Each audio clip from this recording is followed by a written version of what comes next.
¿Está en el chat anónimo? Por favor, respondan. Listo, ya comenzó a grabar.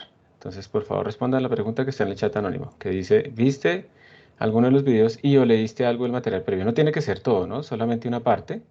Puede ser al menos un video, haber leído alguna cosa. Ahí yo les puse varias opciones porque hay diferentes tipos de gustos, ¿cierto? Y pues los videos uno a veces solo por enterarse los puede poner a 2x, como la última película de Batman. Uf, nada mal no fui así. Entonces, a ver, más o menos nos está saliendo en este momento que 62.5% sí vieron y no, ya aumentó. 44 el no, 55 el sí. Están muy cercanos, ¿cierto? Ya en este momento está 50-50. La mitad sí vio, leyó algo y la otra mitad no vio, leyó algo. Volví a cambiar, vamos a dejar un poquito más. Eso es para hacerme una idea y hacerles una predicción, mejor dicho, ahorita. Listo, lo voy a parar en 10 segundos. 10, 9, listo, 0. Entonces la voy a parar, ahí la publico. Entonces ustedes pueden ver que más o menos uno podría decir que la mitad la vio o leyó algo y la otra mitad no vio o leyó algo. Lo más probable es que a esa otra mitad que no vio o leyó algo se le va a dificultar un poco la clase de hoy, que son con puros conceptos de programación un poco más avanzados. Lo que vamos a hacer es aprender unas técnicas de programación un poco más avanzadas. Y cuando uno pues ve eso la primera vez se le va a dificultar. La idea es que lo vieran la primera vez por fuera de la clase, de tal manera que cuando llegan acá lo van a repetir. La repetición es la clave del aprendizaje. Entonces, cuando yo repito algo, yo recuerdo, hago un recall, y eso me ayuda a primero tener como más confianza en que estoy como medio entendiendo, porque el solo hecho de que yo recuerde algo me da ya la tranquilidad de que es algo que ya medio había visto.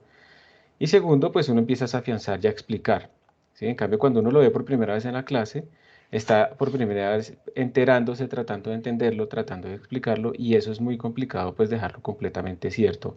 Y por eso es que yo también creo que es útil, por ejemplo, grabar las clases, porque ustedes, yo tengo casi la certeza como profesor y como estudiante que fui, de que el estudiante no sale sabiendo absolutamente todo de la clase, sino que tiene que volver a repasar, tiene que volver a repetir.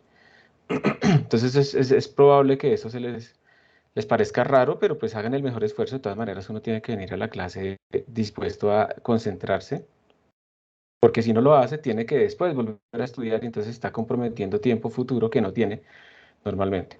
Y los que sí vieron o leyeron algo, pues hay dos opciones. Una es, en general, ellos van a entender un poco más probablemente y ojalá hagan preguntas en el chat wall si quieren o en el chat anónimo o en el chat oficial. Pero la otra es que probablemente hayan visto también en esos manuales cosas nuevas o en esos videos, cosas nuevas que como que no habían visto, ¿cierto? Como que de qué están hablando acá. Porque pues los cursos en general no todos tienen los mismos contenidos en el mismo momento, pero quedan algunas ideas de cosas que hacen en esos manuales. Muy bien por los que entonces leyeron eso y prepararon. Yo sé que uno como estudiante nunca tiene tiempo de nada, pero esto hace parte de la hora diaria que incluyen los créditos de la asignatura. ¿Listo? Entonces es bueno de ahora en adelante cuando les deje alguna cosita así como para que repasen, traten de prepararlo así como lo hizo la mitad, porque eso les puede servir para tener un poquito más claros los conceptos. Voy a comenzar a compartir la pantalla en este momento. Si ustedes me hacen por favor la confirmación si la están viendo. Sí, ya se ve, profe. Listo, muchas gracias. Y entonces el día de hoy vamos a hacer algún énfasis en unas ciertas construcciones. Si quieren vayan haciendo git pull, por favor, que les deben aparecer tres códigos. Uno que se llama Newton Lambda, otro se llama Newton Functor y otro que se llama Newton Params. Esos tres códigitos vamos a usarlos. Entonces, ¿cuál es la idea de hoy? Digamos que ustedes cuando hicieron ahorita el taller, este workshop que ustedes tenían que terminar de entregar ayer y evaluar a sus compañeros hasta hoy, que yo reviso algunas calificaciones al azar para revisar que estén haciendo todo bien o si no, si unas multas grandes. Ustedes se dieron cuenta, digamos que la forma más sencilla, pero más repetitiva y monótona para hacer esa tarea era ir a cambiar la variable global de gravedad, ¿cierto? Entonces, ustedes tenían que ir por allá, había una variable por allá, no de gravedad, sino de masa, ¿cierto? Que se llama const double m o m mayúscula, creo, y tenían que ponerle diferentes valores, 70.0, Esto seguía acá, esto quiere decir que sigue código, y después por aquí estaba la función main, ¿cierto? Entonces ustedes tenían que, en la tarea, si lo hicieron así, que era la forma más sencilla, pero más repetitiva, entonces tenían que cambiar aquí el valor, compilar, correr, anotar, cambiar aquí el valor, guardar, compilar, correr y no sé qué, ¿cierto? Esa era una de las formas de hacerlo. Entonces, uno obviamente sabe, y nosotros sabemos que las tareas repetitivas, ¿sí? La repetición debe ser para el computador, porque uno se puede equivocar. Uno en alguno de estos pasos, uno está cansado o lo que sea. Entonces uno puede, por ejemplo, cambiar el valor, pero no guardar. Vuelve y compila, corre, y entonces le dan los mismos datos. Y de pronto, como está tan cansado, no se da cuenta y los anota, ta, ta, ta, y al final está dándole como algo mal. Entonces, esos valores repetitivos son muy proclives a que uno cometa error. Lo mejor es que lo haga el computador. Y quiero preguntarles a ustedes si alguno trató de hacerlo de otra forma, ¿sí? Si alguno de ustedes trató de que el computador hiciera esto por ustedes o cómo se lo inventaron. Entonces, pueden escribirlo si quieren en el chat anónimo, anónimo o en el chat oficial, cómo trataron de automatizar esto. ¿Listo? Entonces, a ver, vamos a ver si alguien de pronto escribió algo aquí.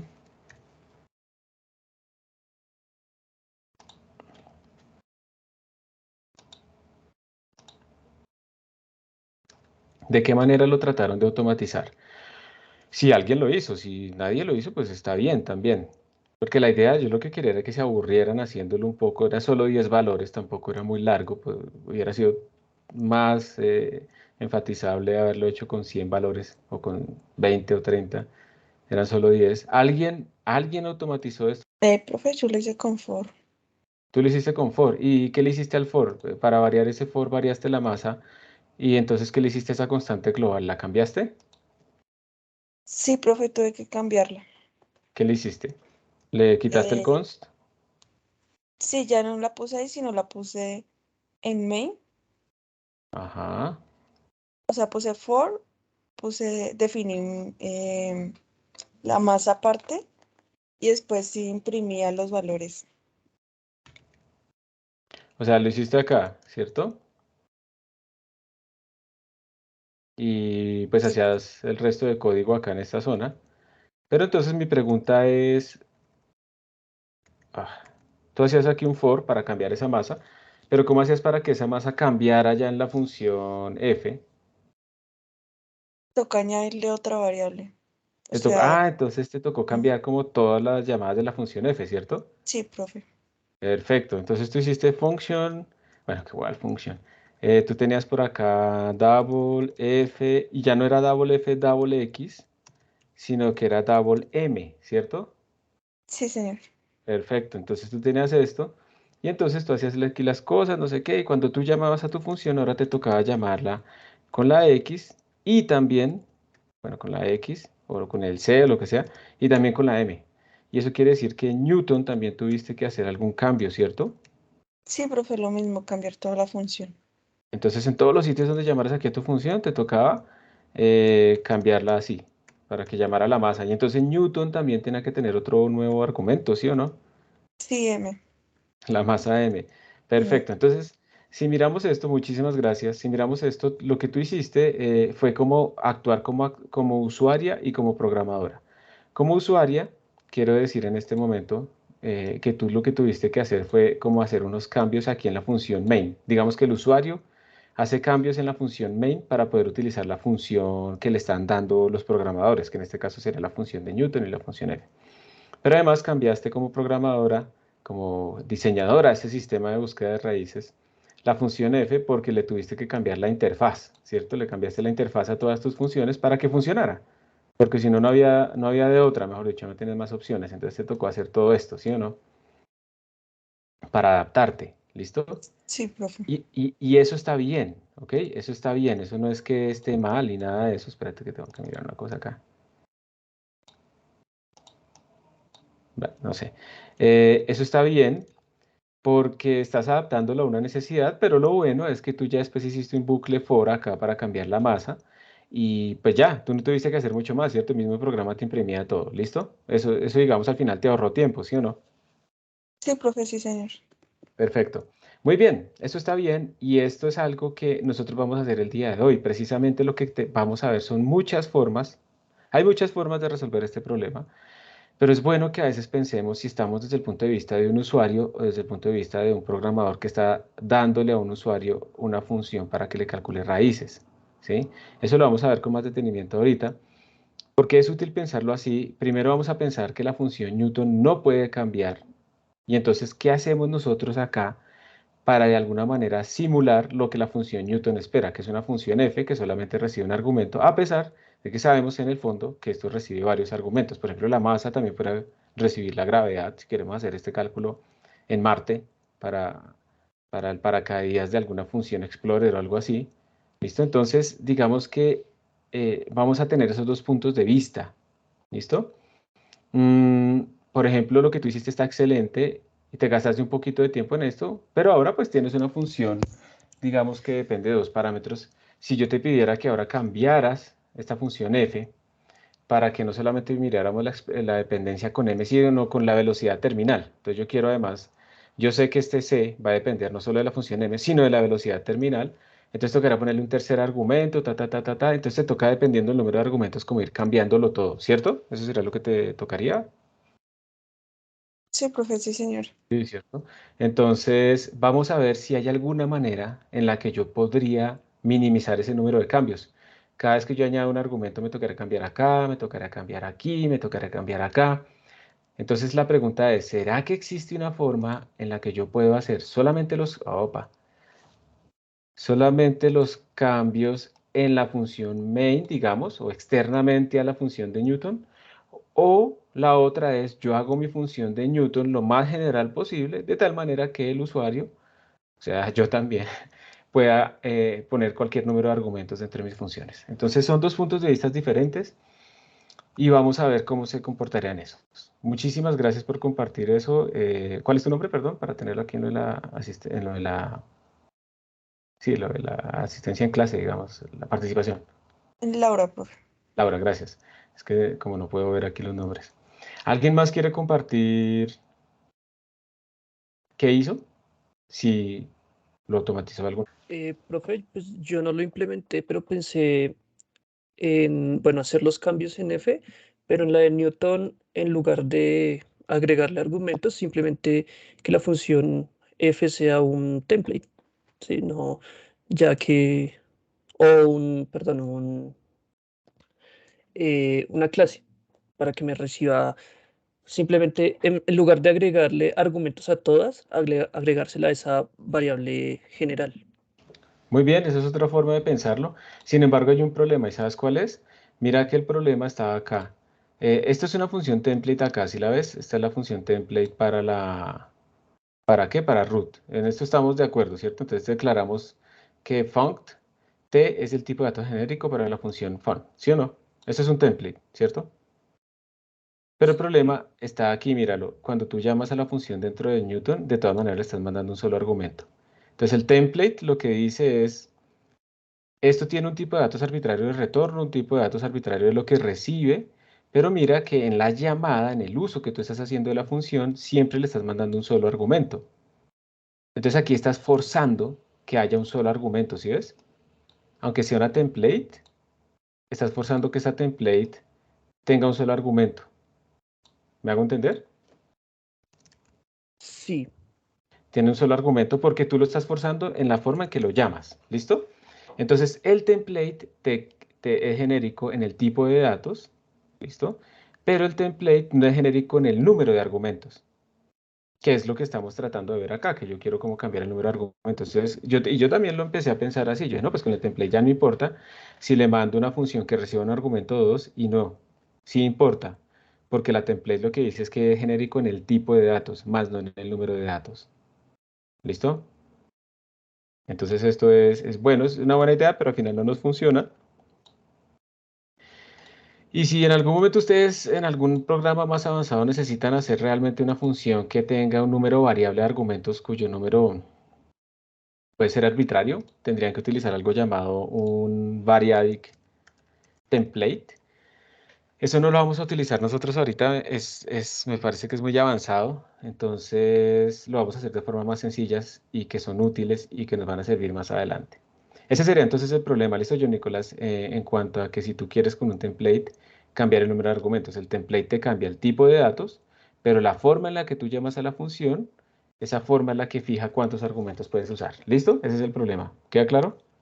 Listo, profe. Lo otro que Sí. vi es que yo estaba Ajá. revisando los programas y era que una persona borraba como el const del M y lo Ajá. variaba en el main. Y pues ahí estaríamos usando variables globales, ¿no? Muy bien, perfecto. Esa es la otra opción que quería que de pronto la propusieran. Y esto es normal que ustedes lo propongan en este momento, pero están usando variables globales. Es más o menos lo que se está mostrando en este segmento de código que está aquí abajo. Miren que lo que se hizo fue quitarle el const, digamos, a las variables que teníamos así globales. Entonces, vamos a hacer una pregunta antes de seguir. Antes de seguir con esto, yo quiero hacer una pregunta acá en el chat anónimo.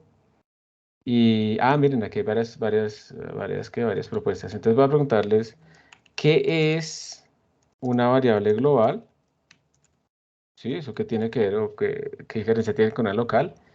¿Y cuál puede ser el problema? Entonces esto no es una encuesta en donde solo responden sí o no, sino que cuando yo haga este post, ustedes aquí en reply pueden escribir, por favor, pues lo que piensan, ¿listo? Háganlo anónimamente, no hay problema. Vamos a mirar acá. Entonces aquí dicen que con un for, listo, perfecto. Con ese for probablemente hay que mirar, hay muchas formas de hacerlo. Una forma es como lo hizo Laura, otra forma es hacerlo con variables globales. Aquí yo le quité el const a la masa, perfecto, hice un bucle, muy bien, eso es lo que vamos a discutir ahora. Yo le intenté quitar el const a la masa y luego con un for. Perfecto. Todo esto son variables globales probablemente. Con un bloque que aumentar la masa de 10 entre 30, obviamente si es la variable global m mayúscula, nos toca con variable global. Y entonces por eso ahora quiero discutir eso, porque es que me parece que no es útil decirle simplemente, no, no hagan esto, no, no, no, no, no, eso está mal, como pasó el otro día en una clase que yo estoy asistiendo como estudiante y el profesor decía, no hagan tal cosa, no, no, no, no, no, pero nunca explicó el por qué. Y uno necesita saber el por qué, porque de otra manera es como una falacia de autoridad, ¿cierto? Créanme a mí, yo soy profesor, no hagan esto, pero ¿por qué? O sea, ¿cuál es la consecuencia negativa? Y eso es lo que quiero que veamos en este momento. ¿Cuál sería la consecuencia negativa de hacer esto? ¿Listo? Entonces, a ver si alguien puede ir allá al chat anónimo y responder qué entiende por variable global y cuál puede ser el problema. Y si no, pues lo vamos a discutir. Entonces aquí dice 835696. Es una variable que se define fuera de las funciones del programa y que se puede modificar en cualquier lugar y lo que es lo mismo que tiene alcance total del programa. Esa es la definición, digamos que está muy bien de variable global. Una variable con alcance en todo el código, no sé qué problema pueda tener, perfecto. Que no se puede variar en el programa. Ese debería ser como la corrección, ¿cierto? Digamos, es una variable que se define fuera de las funciones y el problema es que se puede cambiar en cualquier parte del programa. Ajá. El problema es que como está global, luego me cambia el problema si la quiero variar. Luego me cambia el programa, yo creo, si la quiero variar. Muy bien. O sea, en general, ¿cuál es la idea? Está muy bien lo que se está afirmando acá. Vamos, vamos muy bien. Todo esto que se está afirmando acá, digamos que podríamos resumirlo en que es una variable que todo el mundo ve, por eso se llama variable global. Cuando hablamos por todo el mundo, quiere decir todas las funciones, la función main y todas las otras funciones. Entonces es útil y puede ser muy cómoda, ¿cierto? Porque como todo el mundo la ve, todo el mundo la puede modificar. ¿Listo? Y como todo el mundo la puede modificar, entonces yo no tengo que estarla pasando como argumento de una función, ¿cierto? Todo el mundo la ve, todo el mundo la puede modificar, ¿sí? Entonces, por ejemplo, yo puedo estar diciendo que con eso me ahorro un argumento de mis funciones porque la puedo cambiar sin pasarla como argumento, porque como todo el mundo la ve, entonces todo el mundo la puede modificar. Pero ese es el problema. Como todo el mundo la puede modificar, quiere decir que todo el mundo puede cambiar el estado de mi código. Y por ejemplo, si el estado, digamos, de mi sistema modelado en el código depende de ese valor de la constante global, de la variable global, que ya no es constante, y yo le pongo un valor a esa variable en una función X, resulta que eso le cambia el estado a todo lo demás. Y puede ser que yo dependa de ese estado. Entonces, por ejemplo, le cambio el valor de la masa, pero tengo dos funciones para la masa, la de la raíz y la que calcula, no sé, las fuerzas sobre el cuerpo. Yo calculé la fuerza sobre el cuerpo con una masa dada, luego entré a la función que calcula esa raíz y le cambié la masa en algún momento. Entonces ahora esa fuerza me quedó desactualizada, ¿sí? Entonces ahí, cuando hay esas dependencias, uno empieza a tener problemas con esas variables globales y por esa razón en general está mal visto. Y mal visto es, sí, frowned upon se le llama, o sea, está mal visto las variables globales, pero no es solo una cuestión de estilo o de que tengamos que seguir a la mayoría, es que puede tener consecuencias negativas como esto del cambio del estado del programa cuando uno lo utiliza. ¿Listo? Entonces, como les digo, hay que evitar, lo hemos hablado varias veces, de hecho, evitar usar las variables globales porque nos puede cambiar el estado del sistema. Pero en este caso, para tratar de evitar repetir no sé qué, pues uno lo podría haber hecho, uno podría decir, "Ah, lo quiero hacer", pero en general está mal. Puede cambiar el estado de nuestro programa, cualquier función la puede modificar y viola uno de los principios que sí hemos nombrado recurrentemente acá, de programación, que es el principio del mínimo privilegio, pero pues seguramente ustedes ni siquiera lo recordarán a lo que lo hayamos dicho, pero sí, mínimo privilegio. Y es que en programación es muy importante que las cosas tengan los menores permisos posibles. ¿Sí? Entonces yo a una función solamente le voy a dar permiso de modificar variables si yo explícitamente se las paso por referencia. No voy a dejar variables globales por ahí que todo el mundo pueda cambiar, porque eso hace que mi programa pueda tener efectos secundarios muy negativos, como el cambio de estado en mi código, por ejemplo, ¿sí? Y ya en códigos más grandes que lo que hemos estado haciendo nosotros acá, eso va a tener consecuencias. Entonces, desde este momento en que ustedes se están formando como programadores, es importante, digamos que tener en cuenta, esto de los privilegios, de qué tantos permisos doy a mis funciones, porque aunque utilizar variables globales pueda ser muy cómodo, es un mal estilo de programación que cuando uno tenga códigos gigantes va a tener grandes problemas porque no está aislado, su código no está cumpliendo el principio de mínimo privilegio, entonces es un código difícil de mantener, de entender, de compartir, ¿sí? Y por eso es que lo estamos haciendo desde este momento, para que desde este momento no cojan mañas, para que desde este momento lo hagan bien. Entonces, pilas con las variables globales, tenemos que evitarlas a toda costa. Ese va a ser nuestro principio fundamental. ¿Qué se hizo en el código para tratar de minimizar ese error? Entonces, vamos a compartir estado, pero vamos a declararlas como constantes. Const double m, bueno, normalmente se le pone mayúscula igual a 0. No sé qué, bueno, lo que sea, es una masa muy pequeña. Son globales, perfecto, problemático, pero como le ponemos el const, entonces estamos volviendo a constantes y así no lo cambia nada nuestro código. Pero está bien, hemos disminuido el impacto posible negativo, pero seguimos tenemos problemas de alcance. Ya cuando uno programa más, va a tener varios archivos, entonces yo cómo hago para meterle esta constante, no solo al archivo 1, sino al archivo 2 o al archivo 3, y está declarada dentro de un archivo como variable global ahí. Entonces empiezan a tener problemas. Al final, realmente lo que uno debe hacer es basar esto como parámetros, así las funciones tengan muchos argumentos y entonces uno puede empezar a mirar si más bien esos argumentos los podemos convertir en un arreglo de argumentos, en un array, que es una de las cosas que vamos a empezar a ver ahora, un vector, que son bloques de memoria en donde yo guardo varias variables, entonces ahora ya no tengo solo un double, sino puedo tener 1000 doubles, puedo tener cualquier número de argumentos, o hacer funciones lambda que simulan funciones que yo no tengo que declarar, pero que además les puedo cambiar la interfaz, o hacer functores. Todo esto, estas tres cosas, son las que vamos a ver hoy, en el orden inverso en el que las escribí. Vamos a ver primero functores, pues luego vamos a ver funciones lambda, y luego vamos a ver arrays y vectors. Pero también es chévere, me parece a mí, y ahorita de pronto ustedes no, pero más adelante de pronto sí, es verlo como desde el punto de vista de si soy el usuario o si soy el programador. Estas dos que tenemos acá están desde el punto de vista del usuario. Entonces, somos usuarios, vamos a cambiar alguna función main. Lo que no podemos cambiar es que la función f dentro de Newton llama un solo argumento. Eso es lo que no podemos cambiar. Entonces, vamos a decir, bueno, pero si yo tengo una función que recibe varios argumentos, pero dentro de Newton solo pues, se puede un argumento, ¿cómo hago? Esto es lo que nos van a ayudar a resolver los functores. Como usuarios, nos estamos adaptando a la interfaz de la función Newton. Y esto que está acá es, somos programadores, entonces vamos a cambiar la función Newton para que reciba cualquier número de argumentos y así el usuario no sufra tanto y no tenga que hacer estas otras cosas que le tocó hacer acá. Vamos a programar mejor. ¿Está bien? Entonces, eso es lo que vamos a hacer en estas clases. Vamos a aprender este tipo de conceptos para tratar de evitar las variables globales. ¿Ok? Muchísimas gracias por su participación acá. Da una idea de cómo es que estamos pensando. Excelente. Vamos a ver que aquí creo que hay algo más en el chat oficial. Déjenme ver. Yo intenté hacerlo en un for, pero no me funcionó, claro, porque es constante. Supongo que puede ser eso. Muy bien, entonces lo hiciste manual. ¿Puede hacerle un poco de zoom, por favor? Claro, voy a hacerle un poco de zoom, pero no sé a qué. ¿A qué le hago zoom, María Valentina?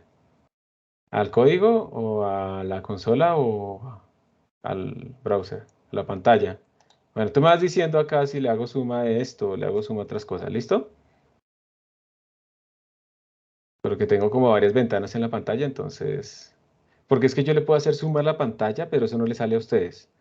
Sí, eso lo descubrí el otro día. Yo puedo hacer un zoom y yo veo que se está agrandando una parte de la pantalla y yo quería utilizarlo, pero por la forma que están diseñados estos sistemas de compartir pantallas, eso no le cambia a ustedes. Eso me cambia a mí localmente mi display, pero no les cambia a ustedes. Entonces me vas diciendo si hay alguna que esté más chiquita o más de lo que te parezca.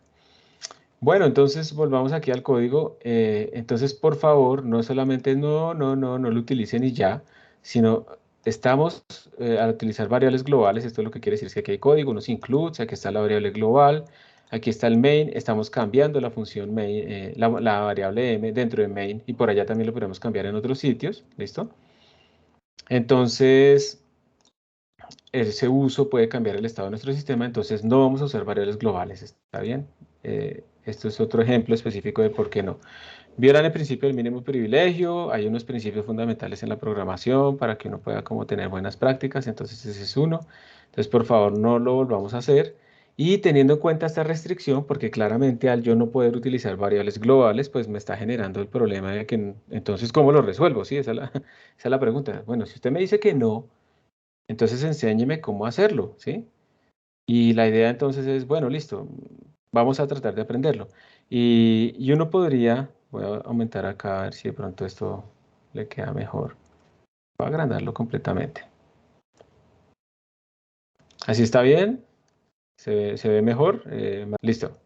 Entonces, digamos que el problema va a ser precisamente que si yo no puedo utilizar variables globales, yo tendría que pasarle el argumento extra a mi función y eso implica entonces cambios dentro de mi función Newton. Porque como le estoy pasando argumentos extras a mi función, entonces tendría que cambiar esta llamada de mi función, porque mi función ya no es una función que solamente está llamando a un argumento, ahora requiere dos, aunque sea template. Aunque el tipo de datos es template, el número de argumentos está fijo. Entonces tengo que ir a meterle la mano acá y ahí estoy aprendiendo las consecuencias de cambiar mi interfaz, pero está bien porque pues estoy adaptándola, pero estoy cambiándola y si tengo tres argumentos, pues tengo que cambiar otra vez esto y hacer otro nuevo Newton, y si tengo cuatro argumentos, otro nuevo Newton, y ya sabemos que otro de los principios de programación es no dupliquemos código. Si todas mis funciones de Newton se ven igualitas y lo único que cambia es la manera en la que yo estoy llamando a mi función, de alguna manera tengo que pensar cómo hacer genérica esa llamada de función para que mi código, que es el mismo, pues no se duplique. Entonces, si yo encuentro un error, pues lo pueda corregir fácilmente. Hago un paréntesis acá para indicarles que no sé si están observándolo, pero la derivada la estoy calculando dentro de la misma función de Newton, de la raíz de Newton, simplemente para evitar llamar a otras funciones. Simplemente es por eso, para evitar cambiar más cosas. Es facilidad para estos ejemplos. Entonces, de nuevo, como les venía diciendo, si yo tengo que cambiar mi interfaz, tengo entonces una función que tiene dos parámetros, entonces ahora me toca cambiar mi root. Si tengo tres parámetros, cambiar otra vez mi root y así es. Entonces es difícil porque estoy duplicando código. No está mal, pero tenemos que de pronto hacer algo más. Y eso es lo que vamos a hacer el día de hoy. Vamos a empezar a aprender algunos conceptos que nos van a permitir a nosotros generalizar un poco nuestra programación para poder adaptarnos a este tipo de casos. Y el primer caso que vamos a ver hoy se llama un functor. ¿Listo? Entonces voy a preguntarles otra vez acá. Vamos a preguntarles acá otra vez, si alguien sabe, de pronto los que vieron los videos o leyeron, ¿qué es un functor? De nuevo, no es una encuesta, es para que por favor escriban acá qué entendieron por functor, aquí en reply, por favor, mientras yo voy leyendo esta pregunta. Dice, profe, cuando estaba realizando los trabajos a alguien le salió un error en Python. No sé si ya le habrá preguntado por aparte, pero igual lo escribió ahí al enviar el trabajo. No, no me ha llegado ninguna pregunta al respecto y habría que ver entonces el problema específico. Habría que ver el problema específico que le salió, pues para revisar qué es. Porque no sé si es el Python de pintar algo de pronto, entonces tocaría mirarlo. Pues si quieres, si lo tienes a la mano, lo podrías copiar aquí, haz un reply o haz una nueva pregunta y lo podríamos revisar, eso no tiene nada. Entonces aquí el usuario 835708 dice una función orientada a objetos. Ok, sí, muy bien. Eso quiere decir como una función generalizada, una función que tiene cosas. ¿Alguien más entendió o le quedó una idea? Ojo, que no tiene que ser correcto, por eso lo estamos haciendo en el chat anónimo.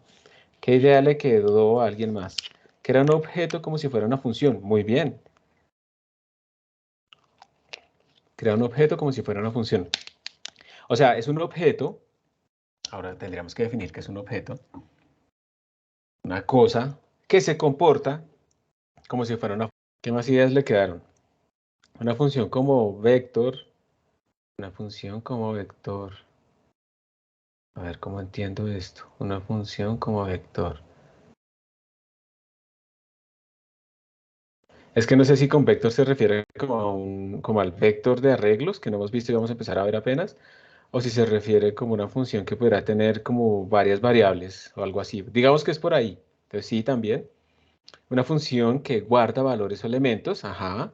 O sea que es una función que puede tener no solamente, o sea, que tiene como un estado interno, podríamos decirlo. ¿Sí? Es una función. Cuando yo llamo una función normal en C++, esa función como que tiene argumentos y esa función retorna cosas. Pero tan pronto yo me salgo de esa función, pierdo absolutamente toda esa información. Un functor guarda ese estado. Muy bien. Entonces, como que guarda un estado interno. Listo. Entonces, miren, es una función orientada a objetos, crea un objeto que se hace como si fuera una función, ta, ta, ta. Muy bien. Entonces, más o menos en general, sí, de acuerdo. Es básicamente lo que están diciendo ahí. Entonces, básicamente, cuando uno tiene una funcioncita, entonces, cuando uno tiene una funcioncita normal, esa función, no sé, tiene un tipo de datos, tiene un nombre y tiene un número de argumentos, ¿sí? Pongámosle varios, así como este ejemplo. Y cuando yo llamo a mi función y salgo de esa función, pues todo lo que yo tenga aquí adentro desaparece. ¿Listo?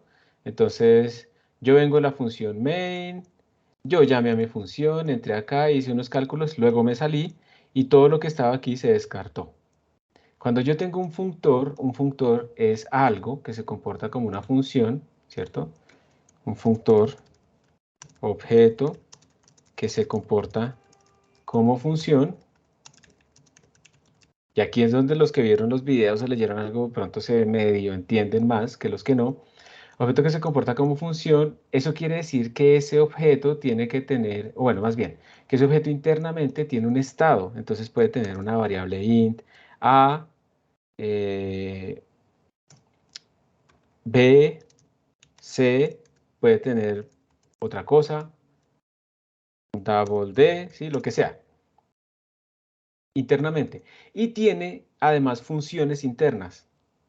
Y hay una muy importante que es necesaria que tenga para que sea un functor. Hasta aquí, hasta este momento, cuando yo empaqueto datos, a esto se le llama una clase. ¿Listo? A cosas, digamos que empaquetan, se le llama una estructura de datos clase. Esto es una clase o una estructura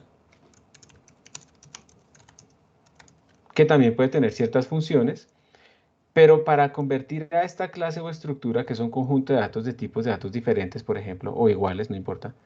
Para convertir esta clase o estructura en un functor, yo necesito, es obligatorio, tener algo más.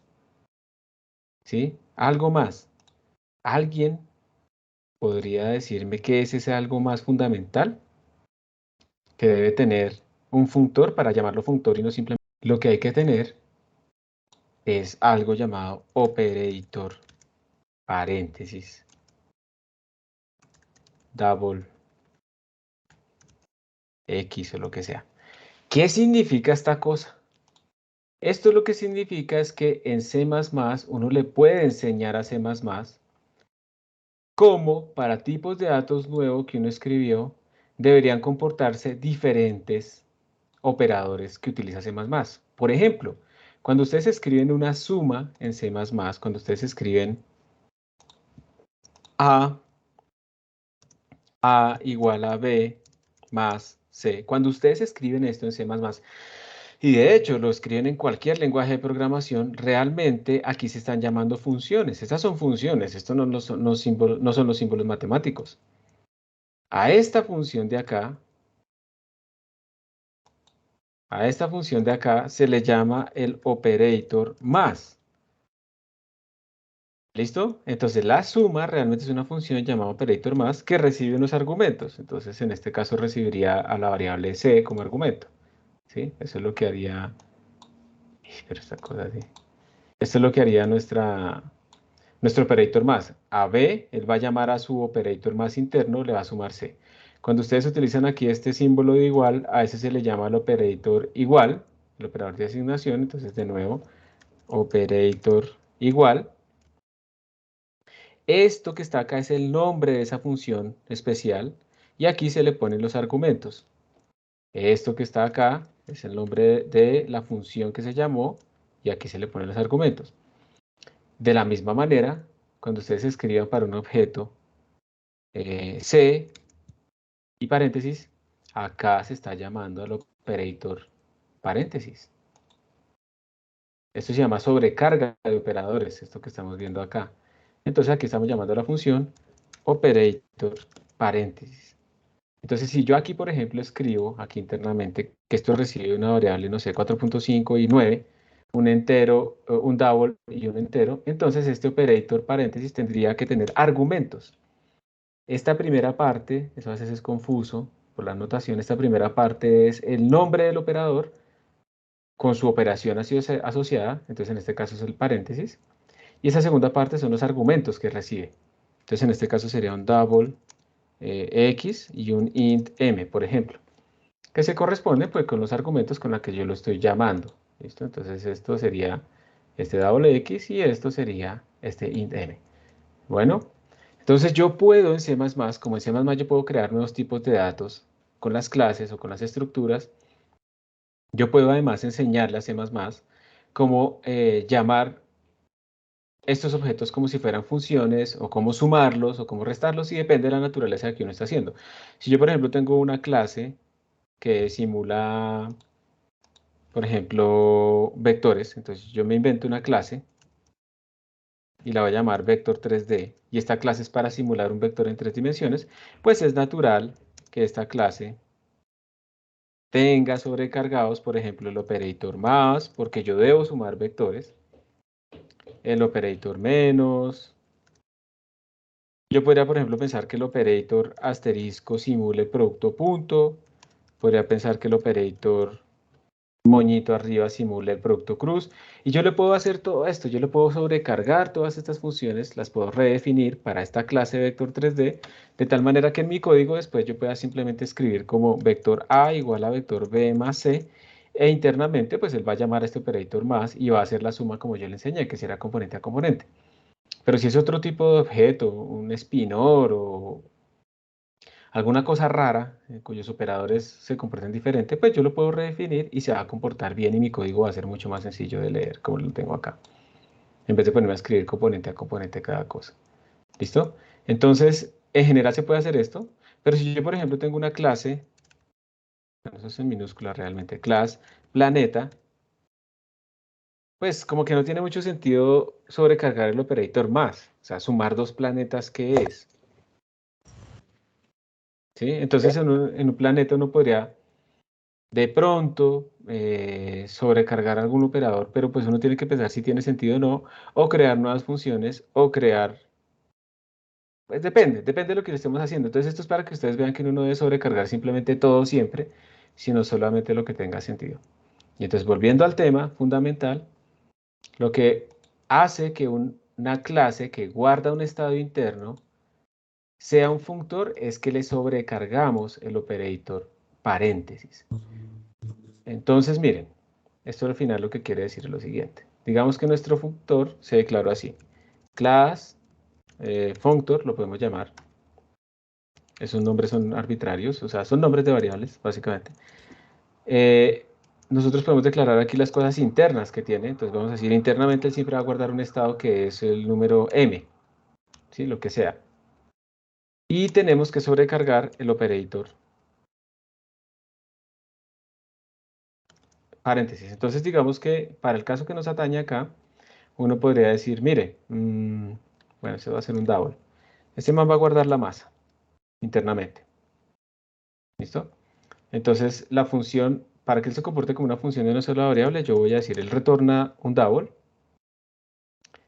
Y el operator paréntesis va a recibir el X que me habían dicho, el X normal que yo estoy recibiendo, que es la C, pero internamente él lo que va a hacer, internamente, es, por ejemplo, retornar M por X. Eso es un ejemplo, M por X. Entonces miren que como él tiene internamente una variable M, él la puede utilizar dentro de sus funciones internas.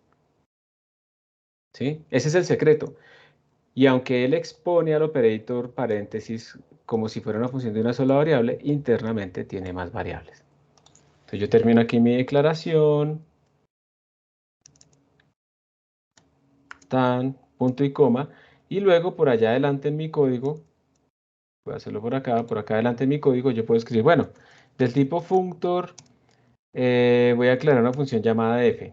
Solamente con escribir esto, esta f ya tiene su propia masa por ahí escondida, ¿listo? Vamos a ver si lo puedo hacer desde acá. Esta f ya tiene su propia masa ahí metida, ¿listo? Solamente por haber escrito functor f. Yo después puedo decirle, venga, functor f, haga que su masa, f.m, el puntico me dice que yo voy a acceder a una variable interna, quiero que coja el valor de 10.0. Y luego, ese es el gran truco, yo puedo decirle f de 25. C, double C igual a F de 25. Pregunta para ustedes, ¿qué valor va a tener C en este momento? ¿C igual a qué? 250. 250, ¿cierto? 250, ¿por qué? Cuando yo escribí F de 25, este man viene y llama a este functor, ¿listo? Y él lo que hace es, la masa que yo tengo, que era 10, multiplicada por el valor que me mandaron acá, que es 25. Entonces ahora C vale 250. Entonces mire que F se comporta, aunque es un functor, tiene ese nombre todo tramador ahí, functor y tales, él se comporta como una función. Yo puedo llamar al operator paréntesis, se comporta como una función, con un solo argumento, aunque internamente él tenga varios estados. Y entonces yo después puedo decir f.m igual a 32 y después puedo hacer c igual a f de 10.0. Y esto lo que quiere decir es que C va a tener el valor de 320. Yo le cambié la variable interna y en la siguiente llamada él va a utilizar la nueva variable M que yo le puse. Profe, qué pena una Señora, pregunta. dale. Cuando usted dice functor f, ¿ese f es un nombre arbitrario o debe ponerse así? Buena pregunta. Es un nombre arbitrario, pero ¿dónde viene esto? Mira, cuando tú creaste una clase, esto es un nuevo tipo de datos. ¿Listo? Entonces, como cuando tú escribes double, cuando tú escribes int, ¿sí? Es un nuevo tipo de datos, simplemente lo que tú tienes ahí. Espérate a ver si me sale otro color. Esto es un nuevo tipo de datos. Y esto que tienes acá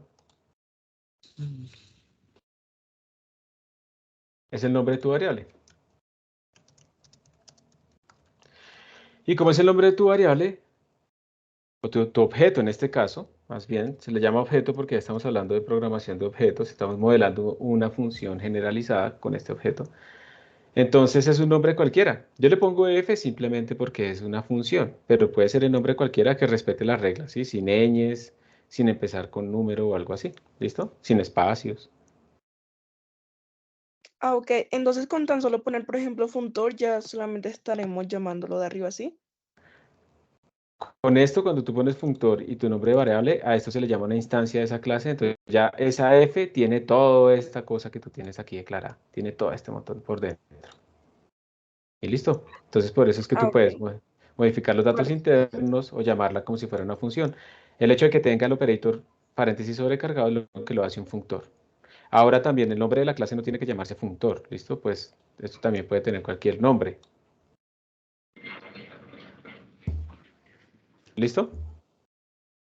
Vale, profe. Gracias. Bueno, muchas gracias por la pregunta. Entonces, esta es la gran idea y por eso era que yo les pasaba como ese materialcito para que prepararan un poco la clase antes de venir, porque son muchas cosas nuevas. Entonces, ¿por qué? Estamos hablando de clases o estructuras. Vamos a ponerlo como se utiliza en C++, que es class o struct. Estamos hablando de sobrecarga de operador, ¿cierto? Que implica el operator paréntesis, ¿verdad? Estamos hablando de instancias también. Y bueno, eso es lo que estamos hablando. Entonces hagamos un repaso rápido. ¿Qué es una clase? Una estructura es la forma en la que yo modelo un objeto que tenga atributos, como por ejemplo este es int, es double, no sé qué, o que tenga o que tenga también funcionalidades, como funciones internas o también sobrecarga de operadores. Por ejemplo, en un perro, si yo quiero hacer una clase perro, yo puedo escribir una clase o estructura perro. ¿Listo? Pues uno podría poner que un perro tiene atributos, ¿cierto? Como un peso, entonces uno podría decir double weight. Uno lo puede inicializar en valores por defecto también, digamos que por defecto, pues el perro por defecto no ha nacido, no tiene peso. Uno le puede poner un string de nombre, ¿listo? Entonces por defecto uno le va a poner, no sé, Firulais, pero uno después le puede cambiar esos nombres. Uno también a ese perro le puede poner funciones como ladrar, entonces uno puede hacer una función void, que es bark, y pues no recibe nada, ¿cierto? También es void. Y pues cada vez que uno llame a esa función, cada vez que yo escriba, digamos, yo declaré a mi perro dog1, y después le digo dog1.bark, lo que estoy haciendo es llamar a esta función interna que hace lo que yo le escribí que hiciera, ¿sí? Esto es una instancia, entonces lo que yo tengo acá es una instancia de una clase. Una instancia es un objeto que pertenece a una clase dada. Bueno, y entonces yo puedo cambiarle el peso, puedo cambiarle el nombre, pero pues digamos que sería raro decir, por ejemplo, el operator menos. ¿Qué significa que yo diga dog1 menos dog? ¿Qué debería retornarme un perro menos el otro? Uno podría pensar que de pronto un perro más el otro, pues de pronto eso genera un nuevo perro cruzado y entonces uno podría pensar que eso es una función que retorna a otro perro, el más. Pero y el menos, que lo mató o algo así, bueno, no sé. Entonces como que no tiene sentido. Asterisco, multiplicarlos. No tiene como sentido, ¿cierto? Doc1 por doc2. Entonces esa sobrecarga de operadores pues tiene como que ver con el objeto que estoy simulando, pero miren que ahora en esta programación orientada a objetos, uno empieza a pensar es en las cosas, en las cosas que uno quiere modelar del mundo real, que esas cosas en general tienen atributos y también tienen funcionalidades.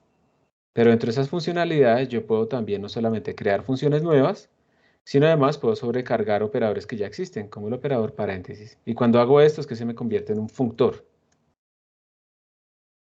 Esto viene de la programación funcional, creo. Allá se utilizan estos términos, entonces se trae para que las personas que sepan de eso de programación funcional sepan de qué se está hablando acá. Aquí simplemente vamos a aprender que con que sobrecarguemos el operator paréntesis, lo estamos generando como un functor. Y pues las instancias, como les digo, es crear un objeto de esa clase. Entonces esta es una instancia de la clase dog. Puedo crear más perros, entonces ahora tengo dos instancias de la clase dog. Y así sucesivamente. Profe, una pregunta. Para este caso, esa función bark, ¿la implementación la hago afuera o adentro de class? Nosotros lo vamos a hacer por ahora dentro de la clase, simplemente para concentrarnos en qué hace y ya. pero uno debería implementarla por fuera, separar la declaración de la implementación para organizar el código. Las de nosotros son muy cortas, entonces lo vamos a hacer directamente dentro de la clase. Lo que pasa es que si tú tienes una clase perro que tenga bark y que tenga make o bite para que muerda, ¿cierto? O watch para vigilar o smell other asses, algo así, para hacer lo que parezca un perro, ¿verdad? Que huele la cola de otros perros y así sucesivamente. Pues entonces imagínate la cantidad de funciones que vas a tener que estar escribiendo, implementando, y entonces leer tu clase va a ser muy difícil, ¿sí? Porque va a ser un archivo gigantesco con todas las clases ahí con todas las funciones de la clase implementadas, entonces se vuelve difícil de entender. Entonces, de nuevo, uno aquí puede separar la declaración de la implementación. Aquí solamente en la clase, en la declaración, poner las funciones que tiene, pero no implementarlas. Y luego, sí implementarlas, listo, con una sintaxis especial que vamos a ver después. Eso es lo ideal, pero eso lo vamos a ver después. Por ahora, como nuestra clase es tan cortica, pues lo vamos a hacer ahí directamente porque es muy cortica. ¿Listo? Listo, profe. Y entonces esta es como la idea fundamental. Entonces, ahora bien, ¿para qué estamos haciendo todo esto? Esa es como una pregunta importante, ¿sí? ¿Por qué me estoy complicando la vida? Porque no vuelvo una variable global. Primero, ya sabemos que variables globales no vamos a usar, ¿sí? Ya eso creo que queda claro. Pero la otra es porque estamos pensando como usuarios. La función Newton no la podemos cambiar. Y como no la podemos cambiar, esa función Newton, tenemos que de alguna manera adaptarnos a que la función Newton llama a una función de una sola variable. O sea que estamos pensando como usuarios. El programador me dio esa función Newton, no la puedo cambiar, el profesor me mandó esa función para el examen o lo que sea, y no la puedo cambiar. Yo como usuario tengo que hacer algún truco para poderle mandar a esa función algo que se comporte como una función de una sola variable. Ese es el truco, y por eso es que lo vamos a hacer. Entonces, ahorita respondo el de Python para que no se pierda el hilo. ¿Alguien va a preguntar algo?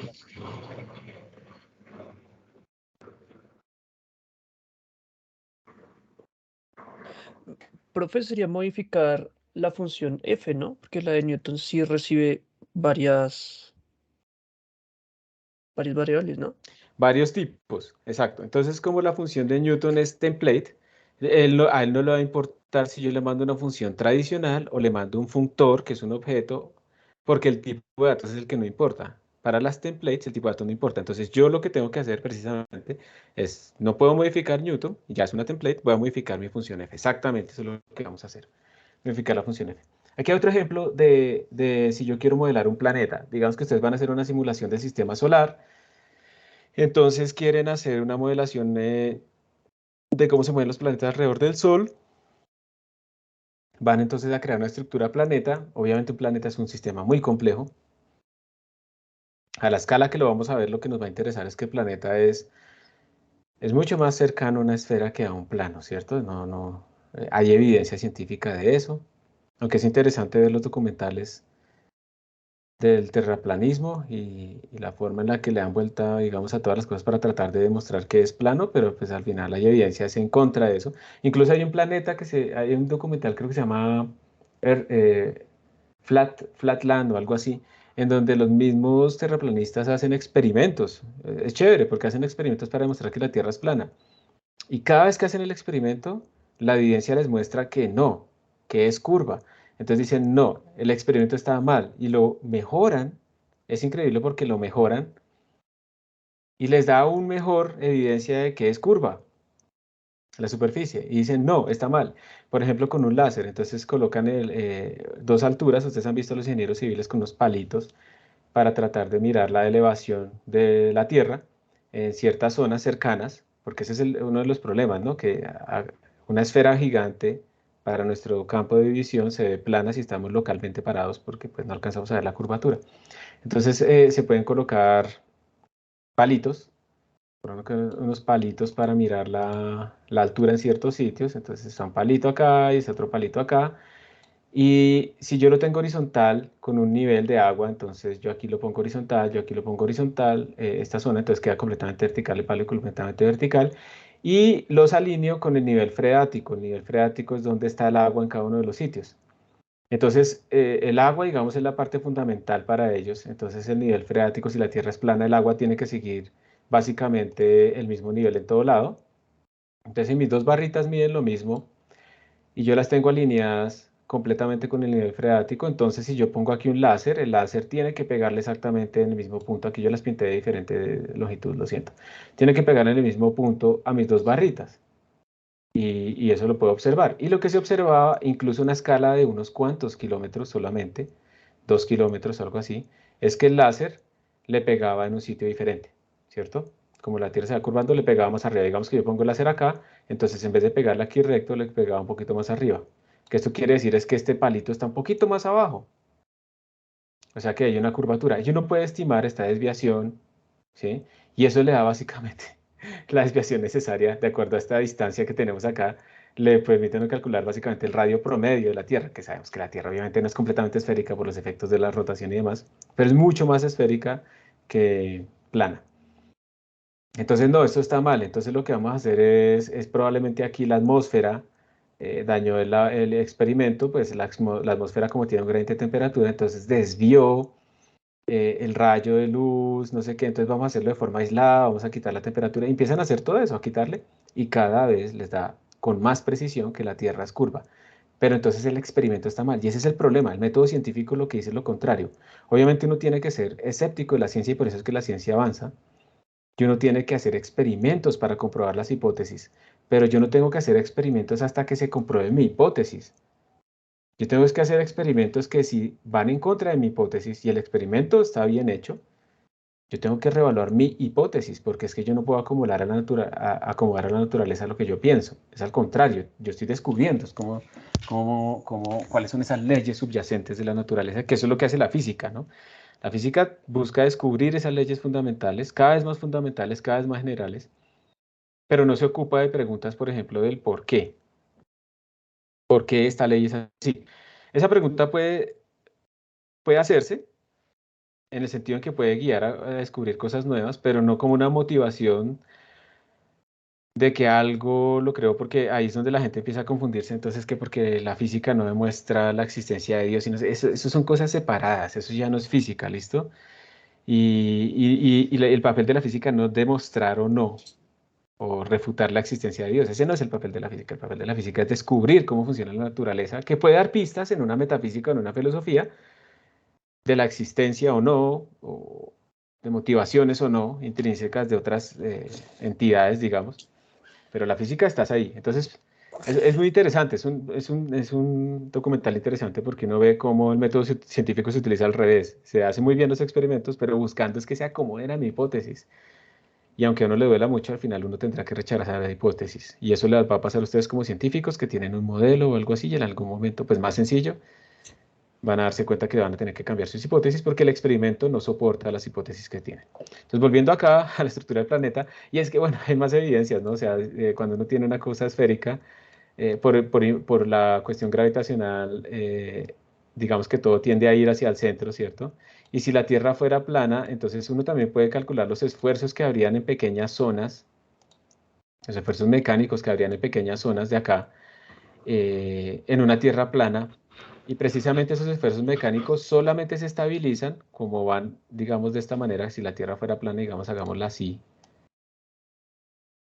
Entonces esos esfuerzos mecánicos inevitablemente, porque la acción de la gravedad va hacia el centro, van a ser ¿qué? Una simetría, y entonces estas rocas se van a romper de tal manera que por estas razones que uno también en el universo observa que la forma más estable es una esfera, porque esto balancea también los esfuerzos laterales para que sean solamente radiales.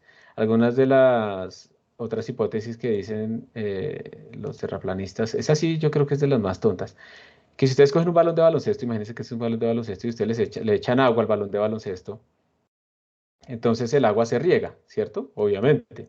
Entonces, que eso implica, eso es una demostración de por qué el agua no puede estar, digamos, aquí en la parte de abajo de la tierra, no puede haber agua porque se regaría. Pero pues es obviamente una persona que no tiene ni idea de cómo funciona la gravedad, de la atracción hacia el centro de masas de los cuerpos. Entonces, yo no sé si piensan de verdad que la gente en Australia se va a caer o algo así. Por ejemplo, si están en el hemisferio norte, entonces piensa que el hemisferio sur se va a caer. Entonces la Tierra tiene que tener obligatoriamente una forma plana para poder sostener el agua, porque si no el agua se caería, ¿listo? El agua se caería. Hay una teoría, una hipótesis también muy nueva que es que la Tierra que tiene que tener de forma de palangana, ¿no? Porque si no se regaría el agua de las cosas planas, entonces el terrapalanganismo se le llama. Bueno, en todo caso es bueno de todas maneras ver el por qué piensan. Uno no puede simplemente bloquear o no ver lo que piensan otros, porque a veces salen ideas novedosas también. Uno se da cuenta de ideas novedosas, gente muy inteligente que trata de explicarlo de una forma rara, como los epiciclos de cuando cuando Copérnico y todos ellos estaban viendo cómo Marte se movía, entonces estos epiciclos, cómo explicarlos y cómo para acomodar el geocentrismo y los números pitagóricos a estos movimientos de los planetas que se observaban, pues se recurrían a unos modelos completamente intrincados de los epiciclos y entonces eran como transformadas de Fourier realmente aplicadas a tratar de meterles círculos y círculos y círculos cada vez más pequeños para tratar de hacer estos movimientos, cuando el problema era que el modelo geocentrista no funcionaba. ¿Sí? El problema era que el modelo era heliocentrista, debía ser heliocentrista, así era como se comportaba realmente, eran elipses y por movimiento relativo era que uno obtenía esos movimientos de allá. Entonces así es que empieza a avanzar la ciencia, a veces duele y toda la cosa, pero pues es por eso es que avanza, porque uno es escéptico de la ciencia, no porque, ay, yo soy escéptico y no creo en los grandes científicos y Bill Gates y la pandemia y no sé qué, no, eso no es ser escéptico. Escéptico es que yo tengo una hipótesis, hago un experimento, de acuerdo a ese experimento valido o no, las suposiciones de mi modelo, las variables que yo considero importantes, los refino, vuelvo a hacer el experimento y así voy avanzando. No es negarla, es mejorarla. Y por eso es que es un sistema que más o menos se automejora, ¿sí? Bueno, volvemos aquí al principio. Y entonces, digamos que en un planeta, en el modelo general, tenemos como un radio, una masa, unas posiciones, unas velocidades, un ID, le vamos a poner un ID a los planetas, esto es dependiendo del modelo que yo esté haciendo, y un nombre. Entonces, miren que esto es una estructura, esto le llamamos una estructura de datos. Yo estoy dentro de una estructura empaquetando, metiendo dentro de una bolsa, estoy empaquetando tipos de datos diferentes. Eso es lo chévere de una estructura, que yo puedo meter tipos de datos diferentes. No tienen que todos ser del mismo tipo de datos. Y me permite a mí modelar diferente mi sistema. Yo aquí estoy concentrado en un planeta. Un planeta tiene su propio radio, su propia masa, sus propias posiciones. ¿Sí? Entonces yo estoy pensando en el objeto. Por eso se llama programación orientada a objetos. Yo estoy pensando en el objeto. Y yo después puedo crear un planeta, lo voy a llamar Earth. Esto se llama crear una instancia de la clase tipo planeta. Miren que cuando ustedes escriben estructura, struct o class, ustedes están creando un nuevo tipo de datos, que en este caso se llama planet, así como tienen double, tienen int, tienen planet. Y entonces cuando declaran un objeto de esa clase, están creando una instancia de esa clase. Esto simplemente para que ustedes en algún momento ven un manual en internet y les hablan de instancias, sepan qué son las instancias. Y entonces uno además a esos planetas les puede poner funcionalidades, no solamente características, como estas, atributos se llaman, sino además funcionalidades. Por ejemplo, yo le puedo poner al planeta una función interna que se llama move, que es planeta, muévase. Yo le puedo decir a planeta Tierra, Tierra, muévase. Y digamos que recibe un DT. Ese DT, digamos que puede ser en este contexto el paso de tiempo. Entonces yo le voy a decir, mire, le voy a mandar un paso de tiempo de 0.01 segundos o meses o años, dependiendo de la unidad de tiempo. Quiero que se mueva de acuerdo al algoritmo de integración que tenga integrado ahí metido internamente, quiero que se mueva la distancia correspondiente, ¿sí? Entonces aquí uno está llamando a una función interna y para eso es clave este producto, este operador punto. Cuando ustedes vean un puntico, quiere decir que estoy llamando a una función interna de ese objeto. Entonces aquí le estoy diciendo a la Tierra que se mueva. Y entonces esta función move, uno espera que dependa de la masa, dependa de SDT, dependa de la fuerza que le hagan otros planetas. Bueno, esto es un ejemplo muy global. Pero además, miren que aquí yo sobrecargué el operator paréntesis. Entonces, esta planeta no solamente es un objeto, también es un funtor, porque he sobrecargado el operator paréntesis. En este caso particular, en este operator paréntesis, yo le estoy diciendo que va a recibir un m y va a retornar un entero. Es una función, miren, es una función, pero el nombre es especial. El nombre es operator paréntesis. Entonces yo puedo escribir esto, earth2. ¿Y esto qué está haciendo? Esto lo que está haciendo es llamar al operator paréntesis con este argumento 2 y retornándome un entero. Eso es lo que hace. Y por eso le llamamos que es un functor. Todo esto que estamos viendo acá se llama programación orientada a objetos, que es de donde una de las motivaciones fundamentales de donde surgió la C++ comparado con C. Bien. Entonces, si les parece, para que esto se afiance, vamos a hacer una pausita en este momento, pero corta, de 2-3 minutos. Voy a ir respondiendo la pregunta esa de Python mientras tanto, pero los que quieran levantarse y descansar y todo eso, pues háganle descanse. ¿Listo? Pausita en este momento, 2-3 minutos. Entonces dice acá, presenté un inconveniente al momento de realizar la gráfica, específicamente el siguiente, plt.plot, Newton, rango, no sé qué, syntax y invalid, y que si alguien es retención para dar una ayuda con la agradeceré muchísimo. Pues es que eso depende, tú sabes que pues, si puedes compartir más bien toda como el script, te podríamos ayudar mejor, porque es que eso depende mucho de, aquí creo que te falta una coma, supongo que Newton, o sea, es que depende de lo que sea Newton, ¿sí? Newton debería ser un arreglo que tiene todos los valores de C. Rango debería ser como todo lo que obtuviste para cada uno de esos C, los valores que obtuviste. Coma, menos O es para que pinte con guión y con bolita. Y el label, pues para que se llame data. Tendrías que mostrarnos todo el script para ver realmente qué podría estar pasando. ¿Listo? Usuario 882-892. Lo podrías copiar acá en un reply. Esto lo puedes copiar aquí como una respuesta. Bueno, descansen.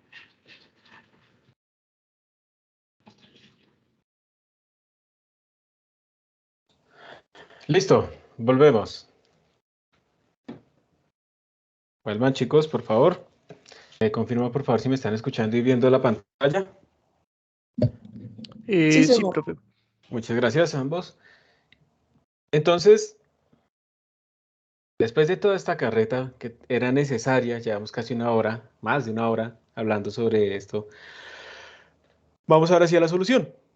Recuerden por favor que estamos en este momento pensando como usuarios. No podemos cambiar la función de Newton. Newton está recibiendo obligatoriamente una función de un argumento. Estamos limitados por eso. Vamos a ponerla acá para recordarlo. Voy a ponerla aquí al ladito para recordar la función de Newton. No sé si puede hacer chiquito el del lado derecho y grande el del lado izquierdo. Ah, no, pero ahí se ve bien. Listo. Aquí está Newton al lado derecho. Entonces recuerden que esta no la podemos cambiar. No somos los programadores, somos los usuarios. Y aquí la función se tiene que comportar como una función de un solo argumento. En todas las llamadas está como una función de un solo argumento. ¿Sí? Aquí está lo más claro posible. Un solo argumento. Entonces no tenemos opción. Estamos obligados a mantener este API así, pero nosotros sabemos que nuestra función, esa función donde calculamos la velocidad terminal del paracaidista para una gravedad, una masa, etcétera, pues tiene varias constantes, constantes que quisiéramos cambiar, no solamente a m, sino otras.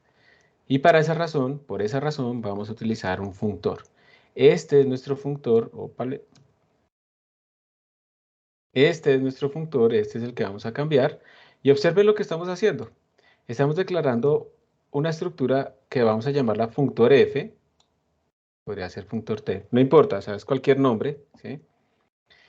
Va a tener internamente unos atributos, miren, internamente va a tener unos atributos que son esas constantes que hemos declarado globales. Pues esas constantes no deberían ser globales, esas constantes dependen de esta función particular, ¿sí? Porque esta función es la que está teniendo en cuenta la masa, a g, a bt, a t. Es la única, entonces, ¿para qué poner constantes globales o peor aún, variables globales?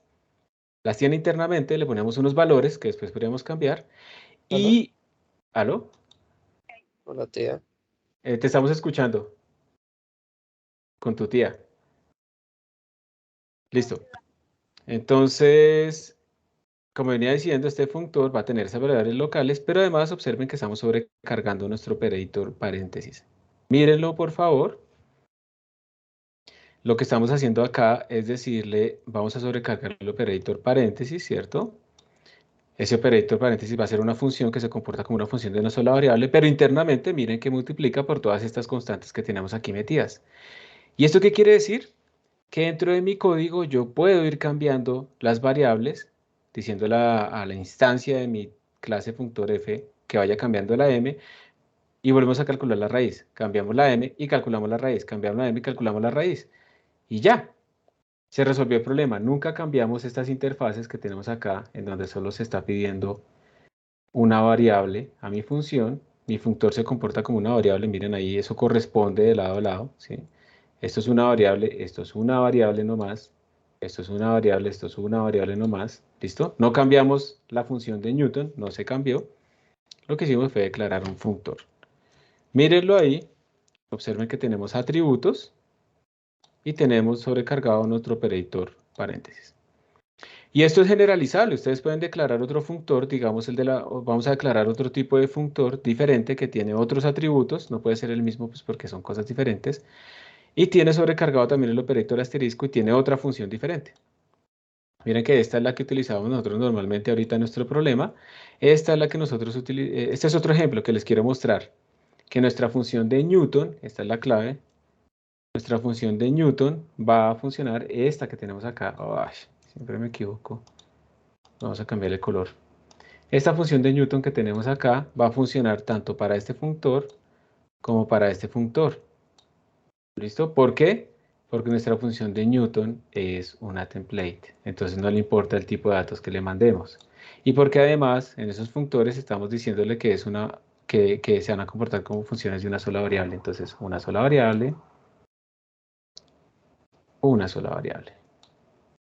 Y por esa razón es que podemos poner functores de los tipos de datos que queramos con cuantas variables internas queramos, no importa, porque la interfaz sigue siendo exactamente la misma, una función de una sola variable. Hacer esto la primera vez que uno lo ve, sobre todo si no se leyó ni se vio ningún videito ni nada, uno dice, pucha, qué montón de información. Hacer la segunda vez, uno también dice, pucha, pero entiende un poquito más. Se entiende un poquitico más. Entonces, la idea, por ejemplo, es que, de nuevo, como les decía, yo puedo simplemente llamar a la función, declaro mi instancia, de functor f, declaro mi f. Aquí se comporta como una variable, ¿sí? Como una función, disculpen. Aquí yo le puedo cambiar la masa a otro valor y puedo volver a llamar a mi función y ahora el valor va a ser diferente. Aunque lo llame con el mismo argumento, el valor va a ser diferente que me retorna, precisamente porque mi función functor depende de la masa, ¿sí? Aquí está la masa, aquí está la masa. Y si yo la cambié, pues este operator me va a retornar cosas diferentes. Entonces aquí está el código completo. El código completo ustedes realmente lo tienen ahí ya. ¿Cómo se llama? Newton functor. Aquí yo tengo las declaraciones de los functores. Solamente quiero hacerles énfasis acá en la implementación. Entonces miren lo que estamos haciendo. Todo esto es igual, ¿sí? Para nuestra función de roots estamos poniéndole un x0, un EPS, un nmax. Todo esto no cambió. Todo esto es la misma cosa. Miren que estamos declarando, esta primera parte es clave. Estamos declarando nuestro primer functor de tipo f. Le vamos a decir a Newton, miren que esto no cambió para nada. Estamos diciendo, oiga, tráigame la raíz y él me va a imprimir la raíz, ¿sí? Y aquí estamos haciendo el functor, otro functor, pero del tipo g, la otra función que teníamos. Y le estamos diciendo a Newton otra vez que nos traiga la raíz y que nos imprima después la información. Miren que Newton no cambió. Newton es lo mismo. Él ahora está recibiendo son unos functores, f y g, pero para él eso es irrelevante, porque para él lo que le interesa es que esos functores se comporten como funciones de un solo argumento. Pero internamente para nosotros estos functores tienen cosas muy diferentes. Entonces ya, vamos a mirar el código, vamos a la consola. Hagan por favor un git pull en sus repositorios oficiales de la clase. Les tienen que aparecer estos tres códigos. Les voy a mostrar aquí de nuevo en Newton functor.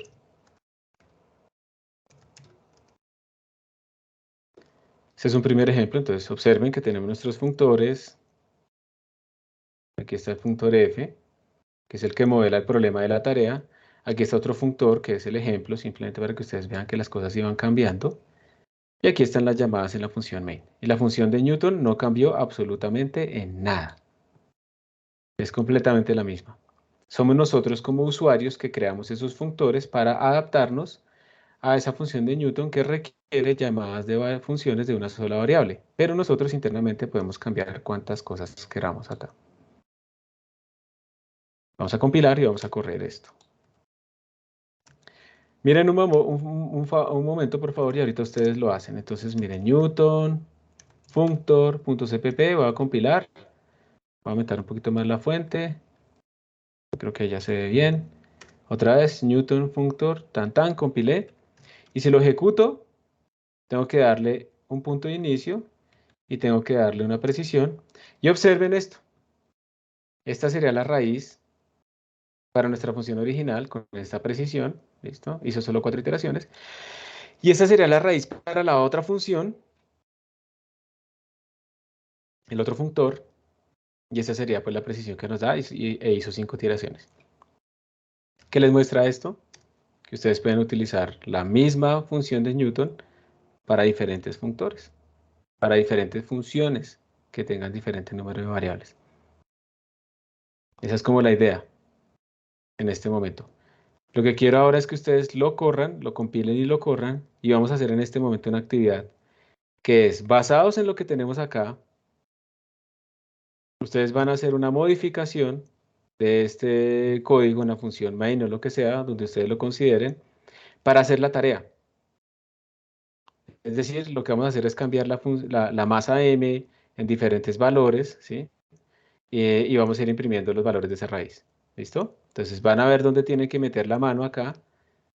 Lo van a hacer en grupos. Van a tener unos 10 minutos para hacer eso. Entonces, por favor, como es poco tiempo, tiene que tan pronto entran a los breakout rooms, inmediatamente alguien dice, yo voy a compartir pantalla y los demás van a mirar esa pantalla y van a empezar a ayudarle. Entonces, y yo escojo a alguien al azar. Recuerden que no van a cambiar nada en Newton. Lo único que van a cambiar es en la función main. Van a hacer la tarea otra vez. Van a variar la masa en el mismo rango, con los mismos valores. Pero ahora lo que tienen que hacer es utilizar esto de los functores. Evidentemente, pues esta parte de la raíz del functor g no nos interesa solamente esto. Y pues lo que tienen que ver es qué van a hacer acá, dónde van a meter el for. Solamente en estas zonas que viene el cambio. ¿Queda claro qué tienen que hacer? Sí, señor. Listo, miremos de todas maneras aquí el chat anónimo por si acaso. Vamos a mirar aquí en el oficial. No hay nada, listo. Entonces vamos a hacer los breakout rooms en este momento. De a 2 o 3 personas. Vamos a hacerlo solamente 3 para que queden hartos, entre 3 y 4. Listo. Ya saben que esto es automático, yo los mando automáticamente, allá hablan y eso, y yo los devuelvo automáticamente. En 3, 2, 1. No mentiras. En 3, 2, 1.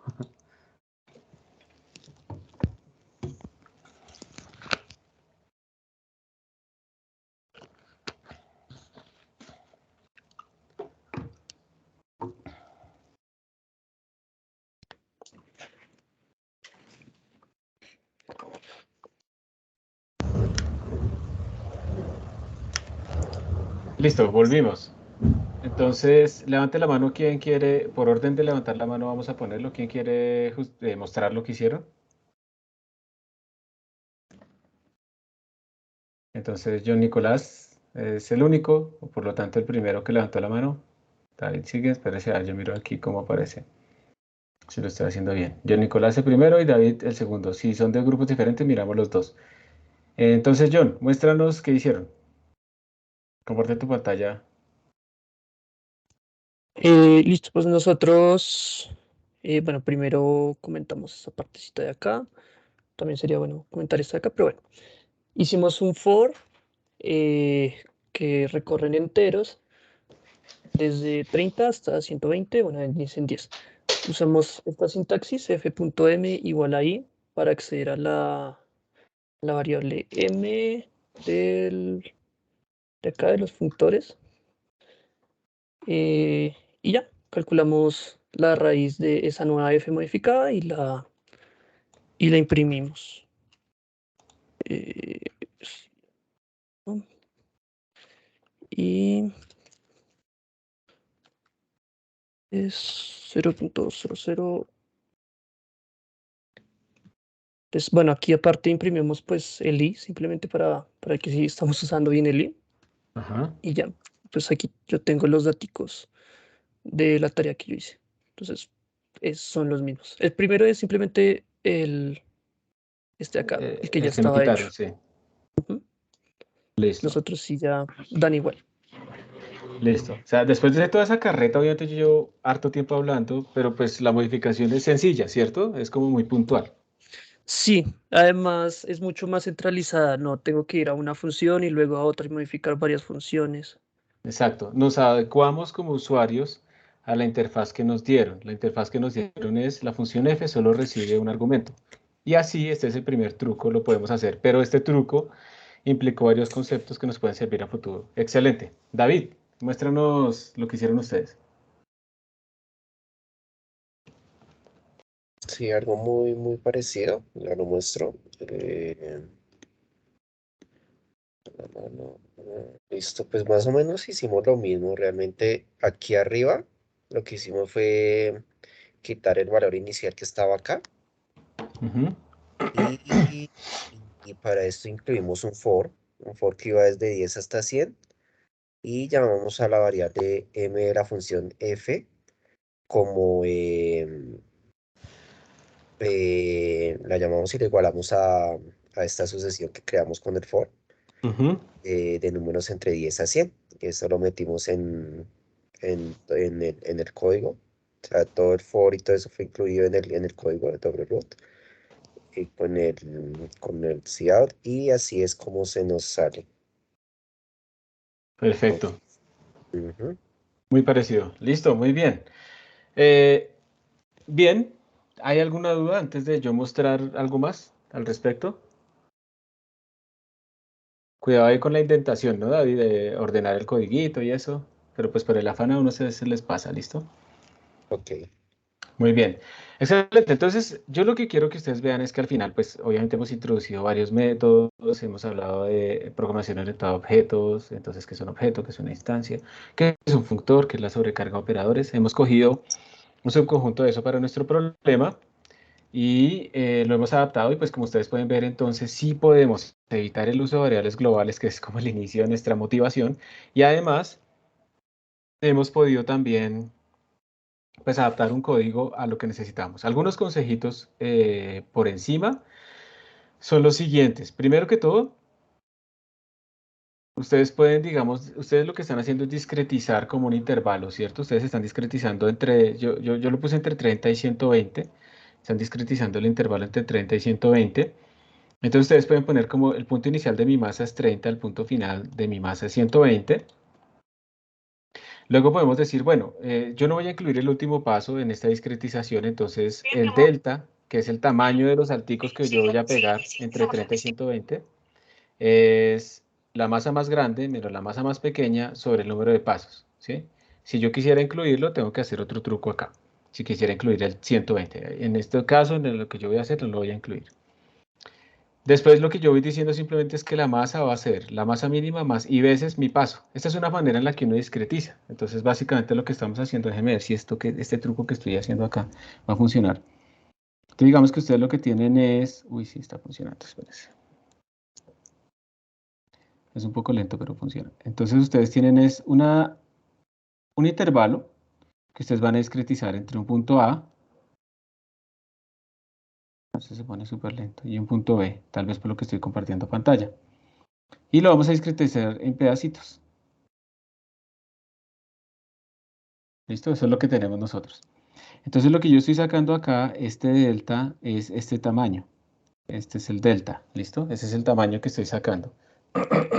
Estoy impresionado es porque estoy desde la tablet escribiendo en la pantalla del Mac utilizando un servidor VNC. Más o menos funciona, más o menos, no es lo mismo. Ese es el delta que yo estoy escribiendo acá. Este es este delta de aquí, ¿listo? Eso es lo que yo estoy escribiendo acá. Y entonces, digamos que este va a tener el índice I igual 0, este intervalo va a ser el índice I igual 1, este es el índice 2, el 3, el 4. Simplemente es en donde voy yo. Eso es lo que me está calculando ese I entero. Y entonces, pues para yo saber cuando estoy en este punto, pues cuál es el valor real de la masa, pues es simplemente coger el valor mínimo que tenía, que yo lo llamo aquí en este diagrama A, más I veces el delta, ¿sí o no? Y esta es la manera en la que uno puede discretizar un intervalo continuo a través de una variable entera.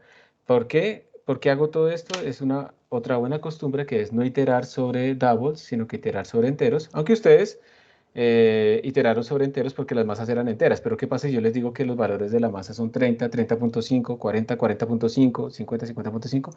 Pues ahí se friegan, ¿cierto? Ya los enteros no les funcionan y tienen que hacer algo de este estilo. Ese es el primer cambio que yo hice simplemente, pero el concepto es igual. Una vez yo calculo la masa en la que estoy en el intervalo apropiado, le cambio la masa a mi funtor y llamo a la función de Newton y listo. Imprimo la masa, imprimo todo lo demás y ya está. Aquí tengo lo voy a compilar. Esa es la solución. Lo voy a compilar, lo voy a ejecutar. Si yo lo ejecuto aquí en la pantalla, pues me sale aquí. Entonces la masa, el valor ¿cómo se llama? De la raíz, o sea, el valor de C correspondiente a esa masa. Aquí está de todas maneras imprimiéndose cuánto vale la función. Esto vemos que pues vale 0, está bien. Y ahora lo voy a redireccionar. En este caso deberíamos escribirlo en un archivo, ¿cierto? Pero bueno, por ahora lo vamos a redireccionar a un archivo. Y voy a pintarlo rápidamente en GnuPlot. Aquí ya lo tengo listo. Te voy a pintar la columna 1 contra la 2, que sería la masa en función, C, perdón, en función de la masa. Esto es X y esto es Y. ¿Se ve? Sí. Y le voy a dar Enter. Y ¡pum! Ahí está. ¿Esto sí fue lo que les dio la tarea? ¿Sí o no? No, sí. Sí. Sí. ¿Sí confirman? Listo. Pero bueno, miren, ya en este momento podemos ver que es muy sencillo. Ya teniendo en cuenta, sabiendo qué son los functores, es muy sencillo y ya podemos hacer cosas más interesantes. Por ejemplo, podríamos ir a decirle, oiga, yo no quiero que me haga 10 pasos o que la resolución sea de 10 en 10. Quiero que me haga 40 pasos. ¿Sí? La resolución va a ser mucho más pequeña. Solo cambio esto acá. Voy y compilo, obviamente. Lo corro. Lo voy a poner en datos 2 para que me pelee. Ya lo corrí y voy a pintar datos 2.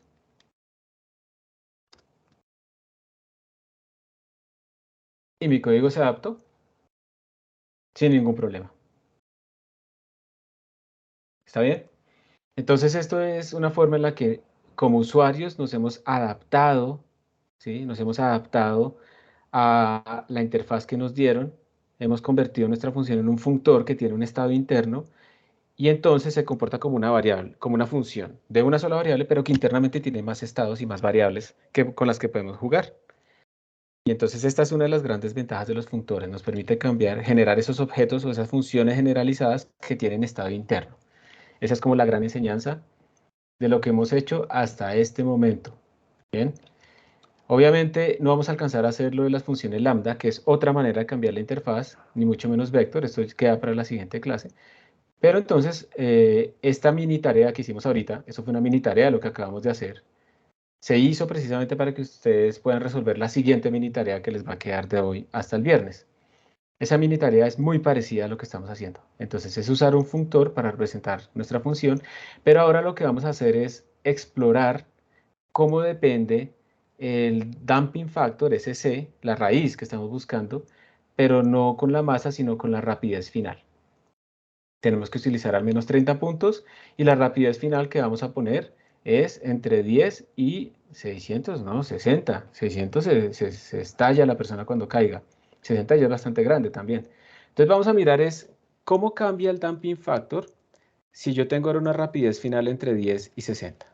Entonces ustedes tienen que utilizar este mismo código que ya se los voy a subir o que ustedes, es más, no se los voy a subir, ustedes lo tuvieron que haber hecho ahí en la clase. No, pero sí se los voy a subir para ayuda, para que vean la discretización. Entonces lo que tiene que mirar es aquí en este código qué es lo que debo cambiar, ¿sí? ¿Será la masa? Entonces van a dejar la masa la misma que tenía por defecto que habíamos hecho nosotros originalmente. ¿Dónde están esos functores acá? ¿Qué se me hicieron? Acá. Vamos a dejar esta misma masa por defecto, 68.1 kilogramos. Y ustedes tienen que ver cuál de estas variables es la que tiene que cambiar para resolver ese problema. Miren que incluso uno podría pensar ya en hacer como gráficas tridimensionales, ¿cierto? En un eje varío la masa, en el otro eje varío la velocidad terminal. Y puede empezar a hacer un montón de cosas con estos functores sin cambiar Newton. Pero para esta mini tarea que les va a quedar es no cambiar m, dejarlo fijo con ese valor por defecto que tenía, sino cambiar la velocidad terminal. y hacer la grafiquita también. Esa va a ser la mini tarea que ustedes van a tener para el viernes. Es basada en lo que hicimos ahorita, pues sin ningún problema. ¿Tiene alguna duda respecto a eso?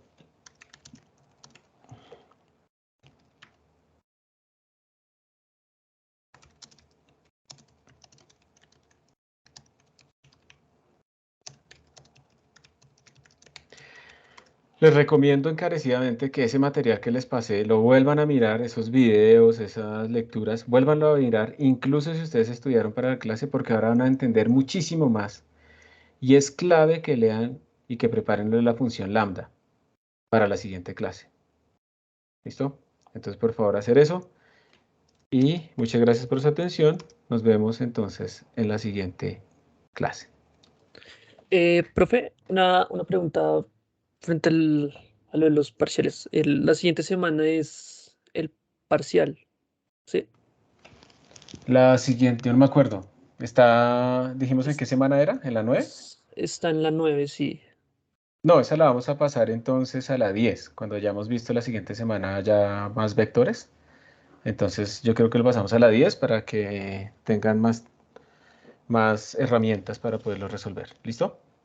Ok, y para el proyecto no tengo muy bien entendido qué es el proyecto, si podemos ir adelantando algo o si es algo que usted nos da. Buena pregunta. Yo normalmente les propongo a ustedes unos proyectos. Eso lo hacemos faltando un mes para que se acabe, o sea, en la semana 12. Pero si quieren lo podemos hacer en la semana 11. Les puedo mandar los materiales, las propuestas de proyectos. Ustedes, bueno, lo primero que tenemos que hacer es armar unos grupos, ¿cierto? Y luego les mando las propuestas de proyectos y entonces cada grupo va a escoger un proyecto, cómo se van a armar los grupos. Entonces yo les mando a ustedes primero un formulario donde ustedes escriben su preferencia de grupo. Si solamente conocen a otra persona, entonces dice, yo quisiera trabajar con esta persona. Si conocen otras dos, quisiera trabajar con estas dos. Los grupos son máximo de 4. Y si conocen otras 3 y todos están de acuerdo, entonces yo quisiera trabajar con estas 3. La idea es que estén de acuerdo, ¿no? Yo no puedo decir que puedo trabajar con Laura, con Gabriel y con Daniel y no los conozco, ¿sí? Entonces la idea es que todos se hayan hablado. Yo después tomo ese formulario, armo los grupos. Si hay, digamos, 2 personas que hayan escogido con otros 2, pues armo ahí un grupo de 4. Entonces trato de respetar las preferencias que hayan puesto ahí. Y los que no tengan a nadie, no conozcan a nadie, los asigno al azar con otros que no conozcan a nadie. Y que estén más o menos en el mismo nivel de entrega de tareas y todo eso, porque hay personas que desde el inicio del curso lo abandonaron, o sea, ni siquiera vinieron desde la primera clase. Yo no entiendo, no sé si es que piensan que todavía están las garantías de antes o algo así, pero es muy curioso, la inscribieron, pero jamás vinieron, ni siquiera a la primera clase. Entonces, pues yo no voy a ponerlos a ustedes pues con personas que no han venido ni nada, ¿sí? Entonces, trato de tener en cuenta eso. Entonces, bien, les mando a los grupos, les mando a todos un listado de propuestas de programación, de proyectos de programación finales. Ustedes escogen, entonces, me gusta este, aquí está el material, ustedes lo miran, si nos gustó este, lo queremos hacer. Pero ustedes también podrían proponer algo. Entonces, en ese caso me tendrá que mandar la propuesta indicándome bien qué es lo que van a aplicar, qué complejidad tiene, cuál es el problema exacto que quieren resolver, y yo les digo si sí se acepta o no se acepta.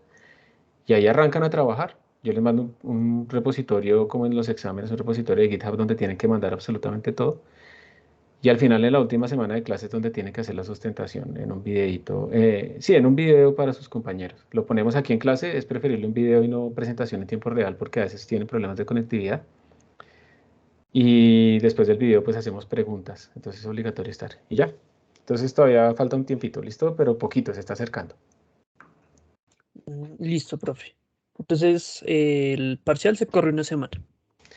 Eh, Déjenme, yo les mando la información oficialmente. Eso es algo que tengo pensado. Creo que no hay ningún problema por ustedes, supongo. Entonces, porque es que, o sea, yo lo podría hacer la otra semana, porque este viernes vamos a ver vectores, entonces ya empezamos a ver como arreglos, pero preferiría tomarlo como con más tiempo. Normalmente creo que está planeado normalmente los miércoles, entonces digamos que yo creo que sí tengo certeza de que por mucho va a ser de este viernes en 8 por temprano, o si no, el miércoles de la semana que le sigue. ¿Listo? Ok, profe, gracias. Muy bien, gracias por estar pendiente. ¿Alguna otra? Yo creo que, no sé, algunos no habían caído en cuenta que el examen era la otra semana y se sorprendieron. Entonces ya saben, estén pendientes de tips, pero ya saben cuál es su mini tarea, si la quieren, si tienen tiempo ahorita para terminarla de una vez, que eso es rápido realmente. Y si no, entonces pues lo hacen después, pero ya saben. Yo, pues, ¿a qué voy yo? Aunque no tengo que ponerla ya inmediatamente. La puedo poner mañana en la tarde, pero ustedes ya saben qué es lo que tienen que hacer, ya pueden empezar a trabajar en eso. Bueno, hasta pronto. Que estén muy bien. Gracias por venir a clase. Con mucho gusto. Que estén muy bien. Hasta pronto. Feliz día.